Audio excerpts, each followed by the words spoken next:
Good evening, ladies and gentlemen. This is Barry Norman, and welcome to our class on stock trading. Tonight's class is brought to us by CMS, Capital Markets Traders. They are the leaders in online platforms and online trading.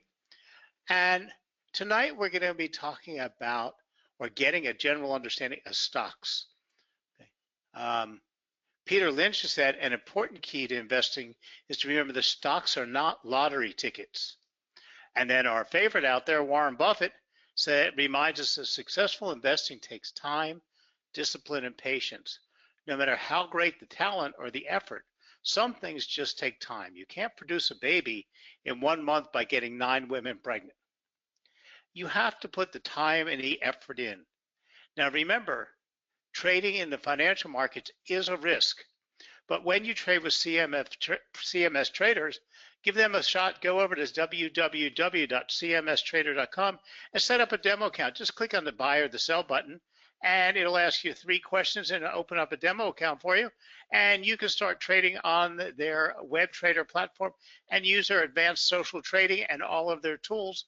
And there's no credit card, no commitment required. And CMS is a great platform provider for you to consider trading with. They offer stocks, commodities, you name it, they offer it. They have excellent trading accounts. They offer you free signals. You have free access to all their platforms, market updates and technical analysis, and multilingual customer service providers. So remember, when you want to trade with a broker that provides everything, CMS is a great way to trade. They offer Forex, CFDs for stocks, commodities, and indices. So you have a wide arrangement of instruments that you can trade. And you can also use their watch, copy, and profit. No experience necessary, just join their social trading. Copy the most successful traders on the platform with 1 click and increase your profits. Or with CMS, you can learn how to become an independent trader with CMS Trader. They offer all types of education programs and tutorials to help you learn how to properly trade. Now, tonight we're going to be talking about understanding what stocks are and how to properly trade or how to evaluate different stock offerings. Now, new investors taking their steps towards learning the basics of stock trading should have access to multiple sources of quality education. Just like riding a bike, trial and error coupled with ability to keep pressing forward will eventually lead to success. One great advantage to stock trading lies in the fact that the game itself lasts a lifetime. Investors have years to develop and hone their skills. Strategies used 20 years ago are still being utilized today. The game is always in full force. Now, remember, you can trade stocks by buying stocks and owning them. And when you own assets, it's a smart thing to do, and you can always put them away till they've moved in positive territory and sell them at a later date for more money, or you can put them away for your retirement. You can have dividend stocks. You can have all different types of stocks. Or you can invest in stocks using CFD trading, which is better for short-term investing because you're just making the profit on the move of the value of the stock. Now, the saying that knowing is half the battle, and the same is true with investing in the stock market. By yearning to educate yourself about how to invest and building wealth, you as an attendee are already halfway to your goal. My job as your teacher is to build a foundation of educational wisdom that will be broadly used to earn money and understand any stock market strategy presented to you. Now, stocks, unlike other assets, represent ownership in companies, and the stock market are the places where stocks are bought and sold. Those places may be made of brick and mortar like the New York Stock Exchange, or they may be computer networks like the NASDAQ. But imagine you wanted to start a retail store with members of your family. You decide you need $100,000 to get the business off the ground. So you incorporate a new company. You make it a legal entity. Then you divide the company into 1,000 pieces. or shares of stock. They are called shares because each piece of stock is entitled to a proportional share of the profit and loss. You price each new share of that stock at $100. You have 1,000 pieces, so that's $100,000 you need to start your business. If you can sell all of those shares to your family members, you could have the $100,000 you needed. 1,000 shares times $100, or $100,000 raised for the company. Now, if the store earned $50,000 after taxes during its first year, each share of stock would be entitled to 1,000th of the profit. Now, we're not talking about each investor. We're talking about each individual share of stock you own. So if you own 10 shares, you would have 10 1,000s. If you own 10% of the business, you would have 10% of the 1,000 or 100 shares. But a company that issues shares is the value of each share. Okay. Now, if your value of your share is the same as my value of the share, I just own more shares than you.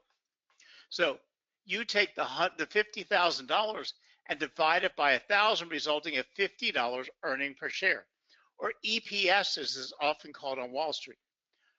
You could call a meeting of the company's board of directors. The stockholders elected to watch over the interest, since you couldn't run the business, and decide to use the money to pay cash dividends, or repurchase the stock, or expand the company by reinvesting in the retail store. Because just because you earn $50,000 doesn't mean that $50,000 is distributed. The board of directors and the people running the company have to decide what to do. If the company needs expansion and needs capital to grow that expansion, they're not going to circulate the money. They might decide they'll issue 50% in dividends and 50% back into the company. Or they might decide that they will buy back some of the shares. They might say, okay, we're going to buy back, or we're going to try to buy back 500 shares, so we have less people out there and less shares involved, or the business owns 50% of itself. At some point, you may decide you want to sell your shares of the family retailer. If the company is large enough, you can have an IPO, initial public offering, allowing you to sell your stock on the stock exchange or the over-the-counter market. In fact, that is precisely what happens when you buy and sell shares of a company through a stockbroker. It doesn't matter if you invest in shares of a stock of a multi-billion-dollar conglomerate or tiny publicly traded retailer. When you buy a share of stock, you are purchasing a pro rata piece of the company. For instance, when I first wrote this piece years ago, McDonald's Corporation had divided itself into 1,079,186,614 shares of common stock. That's a lot of common stock. Over the 12 months before I penned the original words, the company had earned a net income of $4,176,452,000. So management took that profit and divided it into the outstanding shares, resulting in an earnings per share of $3.87. Of that, the company's board of directors voted to pay $2.20 out in the form of a cash dividend. So for every share that anybody owned, they would get $2.20 in the mail. If you own 1 million shares, what did you get? $2,200,000. Leaving out of the $3.87, $1.67 per share, the company devoted to other causes such as expansion, debt reduction, share repurchases, and whatever else is decided necessary to produce a good return for its owners and stockholders. At that time, the stock price of McDonald's was at $61.66. The stock was and is nothing more than an auction. Individual men and women working on behalf of themselves and institutions are making decisions with their own money and their institutions' money in real-time auctions. Understanding basic economics can help you filter financial news to separate relevant information from irrelevant from the irrelevant in order to make better investment decisions. Now, here are a few important economic concepts to be aware of. Supply and demand. Supply and demand can be simply stated as a relationship between what's available, the supply, and what people want and are willing to pay for the demand. This equation is the main engine of economic activity and is extremely important to your stock investing analysis and decision-making process. Because in McDonald's case, there was a huge growing demand, and the supply has not been limited, but the supply was static. When you didn't have many new restaurants, they don't have many more competitions coming to business, and they're the largest, their demand is increasing, so they continue opening stores, and therefore they have a very good supply-demand ratio. Then considering cause and effect is an exercise in logical thinking. If you were to pick up a prominent news report and read, companies in the table industry are expecting plummeting sales, would you rush out and invest in companies that sell chairs and manufacture tablecloths? When you read business news, play it out in your mind. What's good or bad can logically be expected given a certain event or situation. Like today or over the past week, we've watched all this healthcare news out of the US. Would you or would you not want to invest in the healthcare companies? Their values were going way up when we thought that Trump was going to get his policies pushed through. Now that we're back to Obamacare, the value of their shares are not so attractive, especially the pharmaceuticals. Now, economic effects from government actions. Nothing has a greater effect, good or bad, on investing and economics than government, which controls the money supply, credit, and public securities market. Government actions usually manifest themselves in taxes, laws, and regulations.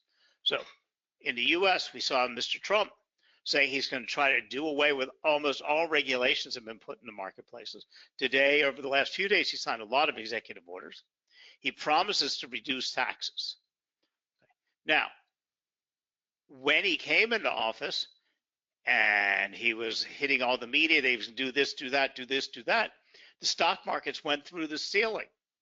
Well, as they see that he's had a problem with his, what do we call it, the ban of people coming, the visa ban of people traveling to the U.S. So he ran into a brick wall with the courts. Then we saw he couldn't get his health care through. We're now starting to question whether he can get the rest of these things done. And therefore, we've seen the stock markets for the last 8 days coming back down. They also take on a more ominous appearance, such as war or threats of war. A single government action can have far-reaching effects that can have a direct or indirect economic impact on stock investments. Had you allowed yourself to get upset about McDonald's hypothetical decline in value, growing more miserable as the share price has collapsed, you would be allowing yourself to suffer misery due to other people's mistakes and judgment. To borrow a phrase from the legendary Benjamin Graham, the share price of McDonald's may move around wildly as millions of investors throughout the world make decisions about how much they are willing to pay. But the ultimate value of your shares will come from the profit the company generates and the dividends it sends you. And this is where a lot of people forget. A lot of beginning investors. You're looking at the long-term life of a stock, but you're also looking at the other benefits you get. So if you had gotten $2.20 this year in dividends, and you had bought the stock originally, say when it was 50 before it hit 61, and over 15 years you got $2 and $3 a year, guess what? By the time you retired, you would have had double your money, or you would have had all of your initial investment back.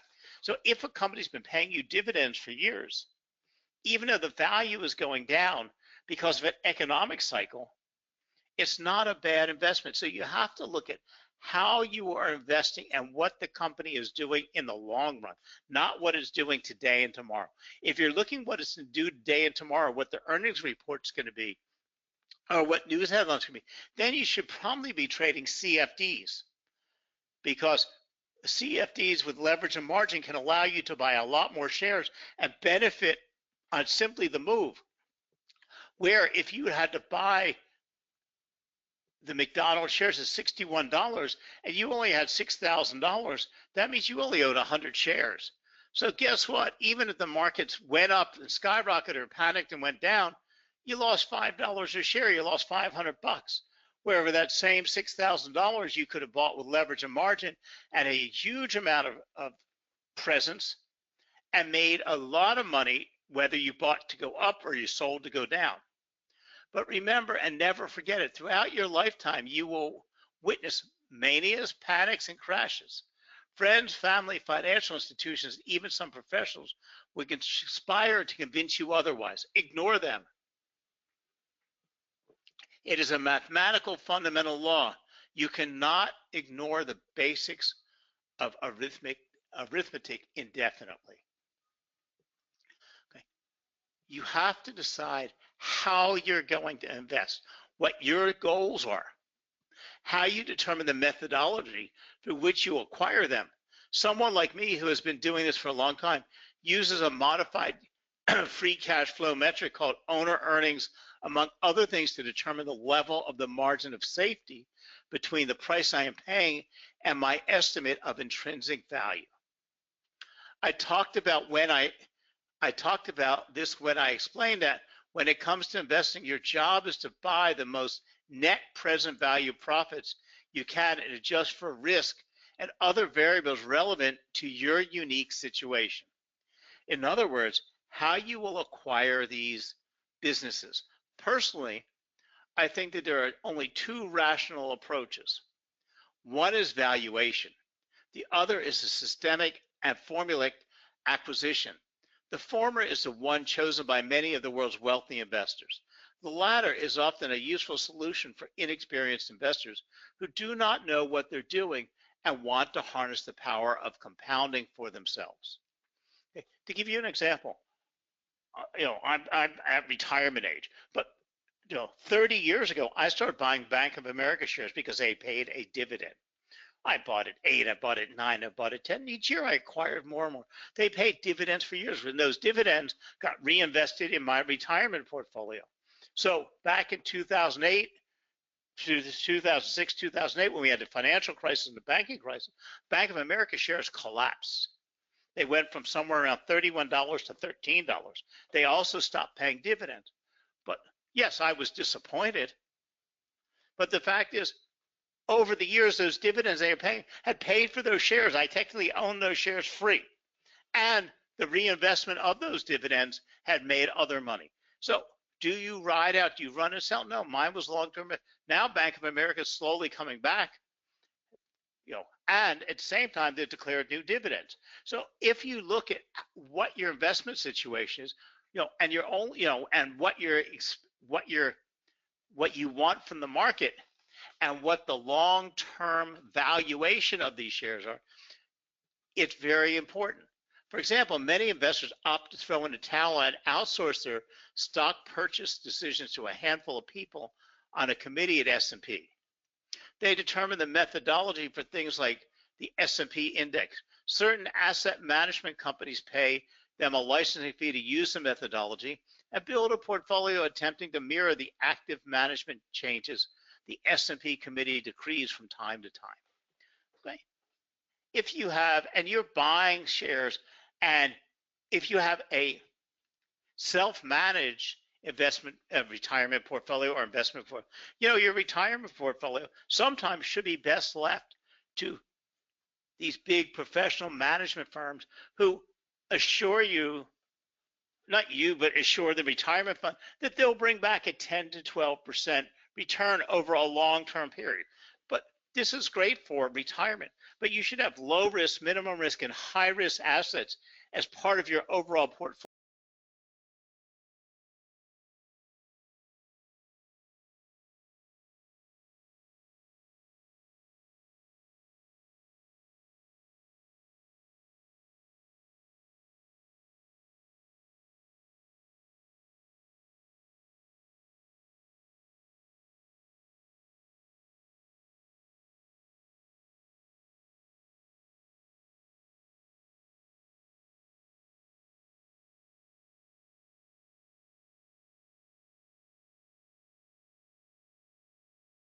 portfolio makeup. And you have to decide where you want to be and what type of investing you're doing at the moment. Okay, again, we're not talking about trading. Trading in stocks should be CFD trading, and then you're just trading for monetary value or profit in a short-term market. But you could be a day trader or be a swing trader.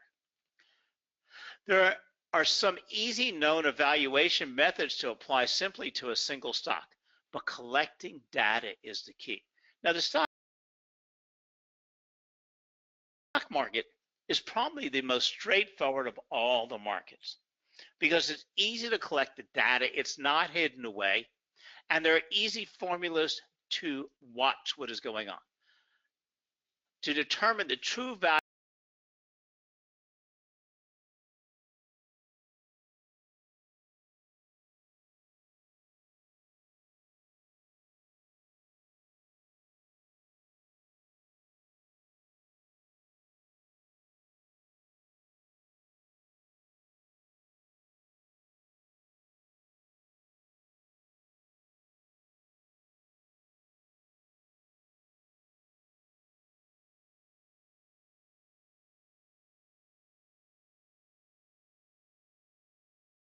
of a stock.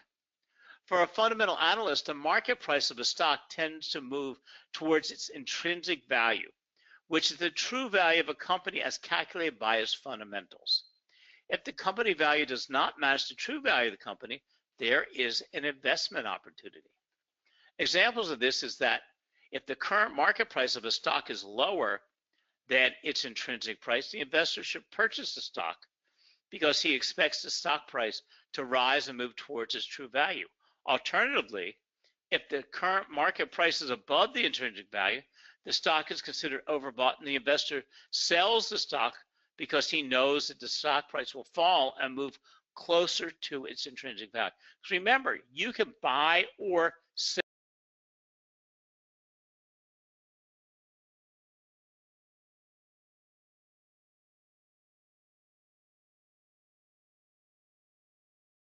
shares, whether you own them or not. To determine the true price of a company's stock, the following factors need to be considered. Now, the first and most important thing is, what type of investor are you? Okay. These are alternative types of investment styles can be applied to individual stocks as well as sectors. Are you looking for value stocks, growth stocks, or income stocks? Okay. These three are completely different. Value stock or value investing is an investment style that focuses on buying a stock that is undervalued according to its fundamental analysis and hold that stock until it has reached its true value. The interpretation of value investing can differ from investor to investor. Some value investors observe past and present fundamentals. Despite these differences, the value investing concept always seeks to buy stock for less than it's worth. Whereas a growth investor, and a lot of us are growth investors, especially those investing in tech stocks and startups. Growth investing consists of identifying stocks that have exhibited faster than average earnings growth over the previous few years compared to the market, and furthermore expect to continue the earnings growth into the coming future. Growth stock is thought as a riskier than average stocks since they usually have high PE ratios. We'll talk about what a PE ratio is in a few minutes, and pay little or no dividends to its shareholders. On the other hand, if you pick a good growth stock, it has the possibility to multiply in value. Investors are thus willing to pay higher share price for the stock's future growth potential. So what do you think Facebook was after its IPO a year or two ago? It became a growth stock because they're dumping more and more money back into growth. They're not paying dividends, but their stock price will eventually soar as they reach their possible potential. So as we saw Facebook turn its media or turn into its marketing plan and start making more money from their media on their platform, their prices soared. But in the beginning, everybody was worried, would they be able to deliver this? Would growth or increased subscribers eventually translate into profits. Growth investors seek to make capital gains from a higher share price as opposed to, for example, receiving dividend payments for income. A growth stock does not pay dividends because the company prefers to reinvest its earnings to keep growing and expanding its business. Lastly, the third important type is income investing. Income investing consists of identifying stocks that pay relatively high and regular dividend payments to their shareholders. Well-established income stocks have often a long history of paying out dividends and a track record of regularly increasing dividend ratios in a sign of high-quality income stocks. These are usually mature companies that have reached a certain size and can no longer sustain previous high levels of growth. For instance, in the US, GE Capital was one of the most reliable dividend companies, but unfortunately, with the 2006 disaster and the 2008 financial crisis, and GE divesting of lots of investing portfolio, it also, like Bank of America, stopped paying dividends, which really hurt a lot of people because they relied on these dividends for their income. Some sectors are known for income generating stocks and are popular for income investors. These sectors are such as gas, electric, telecommunications, real estate investment trusts, financial and insurance sectors.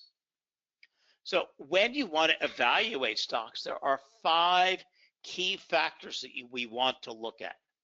One is, of course, earnings. But don't let yourself get deceived by earnings. The key element all investors look after is earnings. Before investing in a company, you want to know how much the company is making in profit. Future earnings are a key, as the future prospects of a company's business and potential growth opportunity are determinants in the stock price. But do not let yourself get sucked into this. During our most recent past with this financial crisis, many of the big companies cut expenses to the bare bones. Their sales weren't increasing, but they were maintaining profits because they were cutting everything out or selling off assets just so they could bring home the earnings. But in the long run, that was not a good scenario for the company. So factors determining earnings of a company are such as sales, costs, assets, and liabilities. A simplified view of earnings is earnings per share, EPS, which is very important. We all look at that. This is a figure of the earnings which denotes the amount of earnings for each outstanding share. This is not the value that the share went up over the year. It's not that you bought something at 100, it's now 150, so you had $50 EPS. No, it's not the dividend that the share paid. It is what the company was worth, or what the total sales were, the total earnings were divided by the outstanding amount of shares. Then we also want to look at profit margins. Okay. The amount of profit earnings do not tell the full story. Increasing earnings are good, but if the costs increase more than the revenues, then the profit margin is not improving. The profit margin measures how much the company keeps in earnings out of every dollar of their revenue. And this measure is therefore very useful in comparing similar companies within similar industries. Higher profit margins indicate that the company has better control over its costs than its competitors. To get a better understanding of profit margin, it's good to compare 2 companies with alternative margins. Okay. An easy example of this, if both company A and company B generate net profits of $1 million, but company A has an equity of $10 million and company B has an equity of $100 million, their return on earnings would be 10 versus 1% respectively.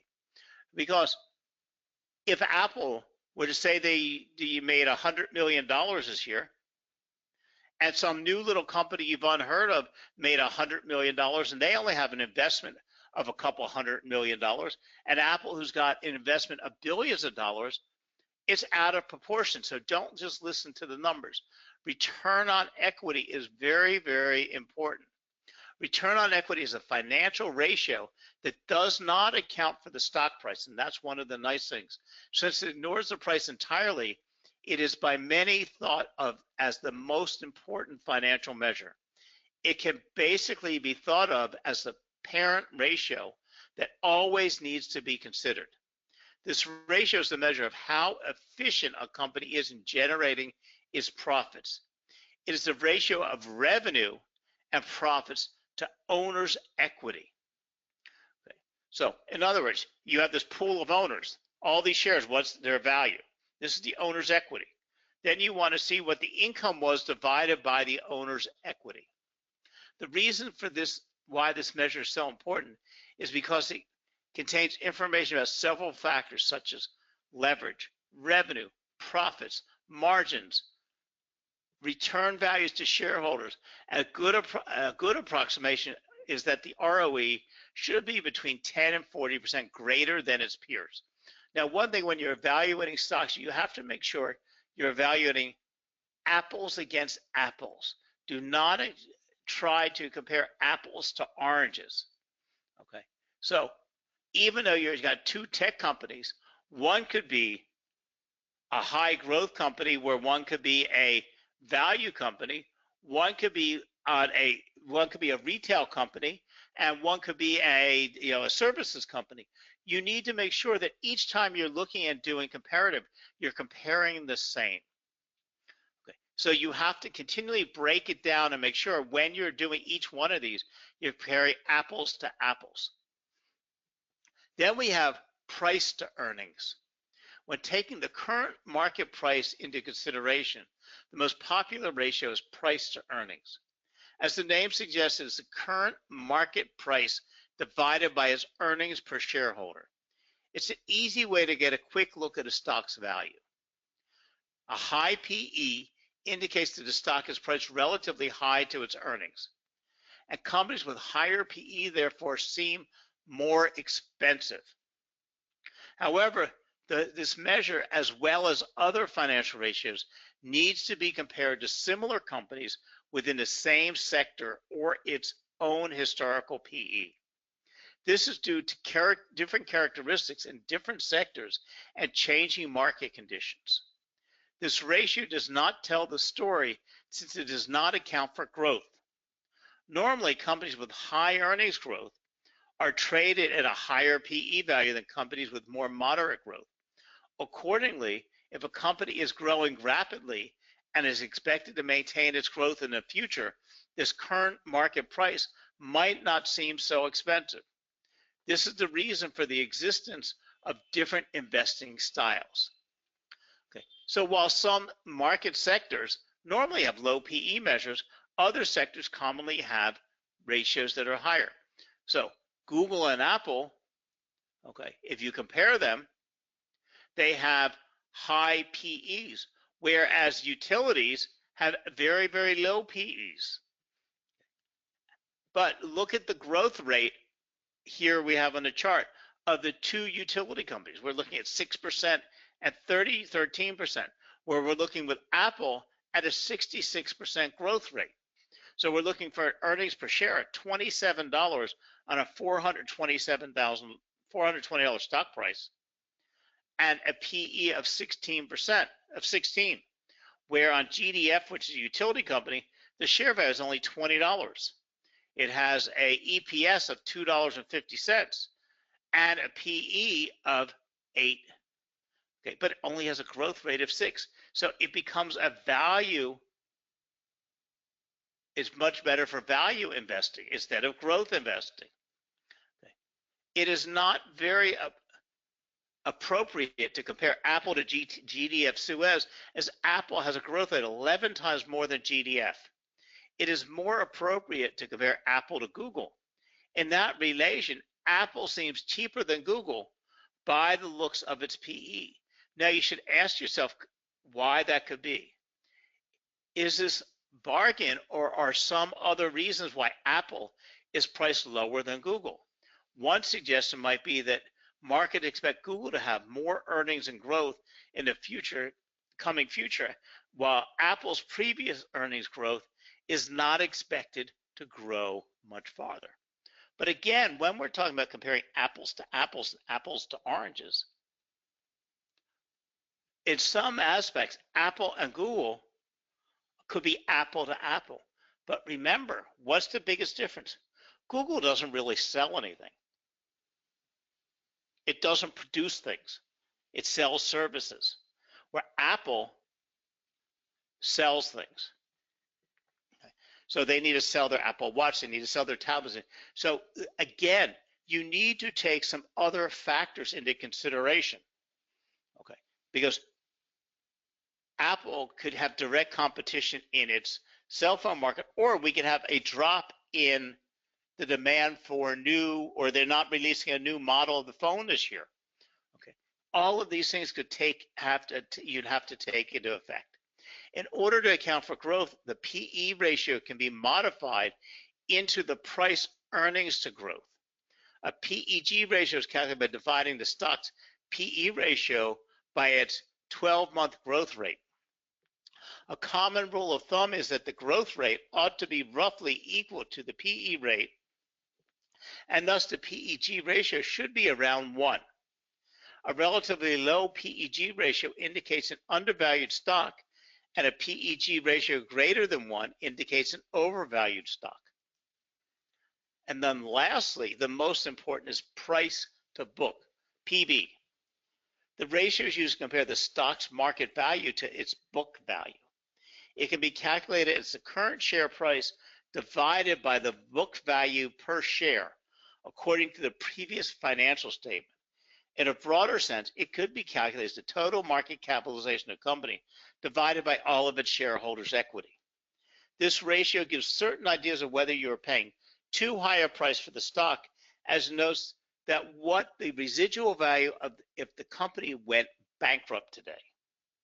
A higher PB ratio than 1 denotes that the share price is higher than what the company's assets would be sold for. The difference indicates what investors think about the future growth potential of a company. Okay. But this is just where you might want to start. But once you do start, be realistic about your expected returns. Over the long term, 9 to 10% per year is about right for ownership investments such as stock or real estate. If you want to run a small business, you can earn higher returns and even become a multimillionaire, but years of hard work and insight are required. Think long term, because ownership investments are riskier. You must keep a long-term perspective when you're investing them. Don't invest money in such investments unless you plan to hold them for a minimum of 5 years, or preferably a decade or longer. And this is what I'm saying, is because you're taking cash and turning it into another asset that moves up and down. The stock market has historically paid between 10 and 12%. If you bought a stock 20 years ago and sat on it, till now, you would have seen about a 10 to 12% return. But there are the peaks and the valleys, the highs and the lows. If today, fortunately, like I said, with CFD trading, which you can do on CMS, you can buy any stock you want and use leverage and margin to crank up your investment ability to make short-term profits. Ownership or buying stock today is really senseless unless you're buying it for long-term investments. The time, the effort, and the money, and how far your money will go doesn't capitalize your investment. So CFDs are the way to go. Whereas if you're looking to invest in your retirement or long-term investments, then buying these assets and putting them away is a very smart way to do. Match the time frame to the investment. Selecting good investments for yourself involves matching the time frame you have to the riskiness of the investment. For example, for money that you expect to use within the next year, focus on safe investments, such as money market funds. Invest your longer-term money mostly in wealth-building investments.